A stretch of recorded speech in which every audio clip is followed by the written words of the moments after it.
Say car airbag bad. I'm trying to rebuild him. I can do it. I think there's one more test we need to do, guys. Yeah, what's good up? old 55-gallon drum test. Sounds very scientific. Let's do it. Believe me, your thoughts will be full of science when we do it. The 55-gallon drum test. Zaz will drop an airbag into the drum of water. What will happen? Throw it in, bang.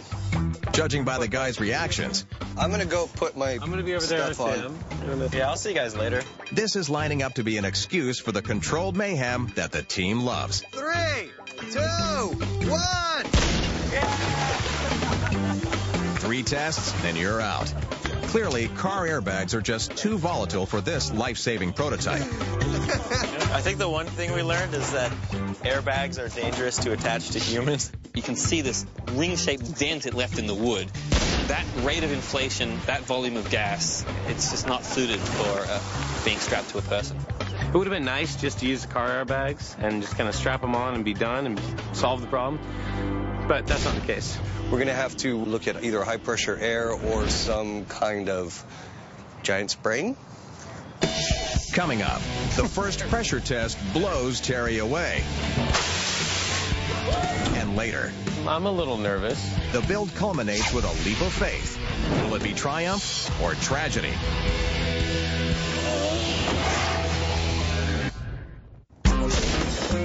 Prototype This is inventing the future of safety. They're building a personal airbag designed to protect you from a high fall by sensing when you're on the way down and quickly inflating to keep you safe upon impact. After Terry and Mike sought wisdom from NASA scientists, Pretty crazy idea. I think I'd give them less than 50% chance of making it work. and the guys set off car airbags on a defenseless dummy. Car airbag bad. Now, as the design phase begins, Mike and Zaz are starting to put their ideas down on paper. One of the problems with doing this kind of design is just visualizing what's going on, making sure that all the engineers are on the same page with how it's going to look. So we've brought in our friend and industrial design artist Ryan to do some concept sketches. So we'd have a big airbag in the front and maybe a big airbag in the back, and everything would fold out of that.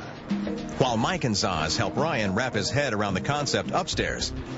Downstairs, Terry's brought in old friend and Hollywood effects technician Joe Andreas for pointers on the air delivery system.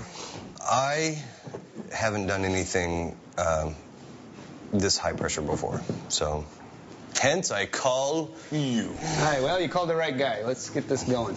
Terry and Joe Andreas start putting together a game plan for the airflow.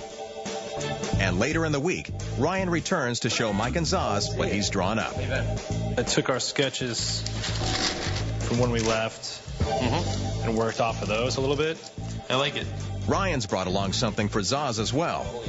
3D files that Zaz will use to create a physical model. I'll be interested to hold it in my hands in 3D and get a sense for the volume of these bags. So it's off to the Prototype This 3D printer. So Ryan's been kind enough to send me the 3D files of the model that he sketched out for the airbag, and I've colorized them so I can see which part goes where, and I'm going to print them out on our Z printer. It makes 3D models that you can just pull out and hold in your hands. It's super cool.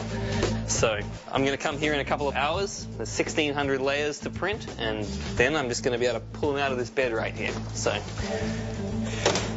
back in a while. Inkjet printers work by spreading liquid ink onto paper.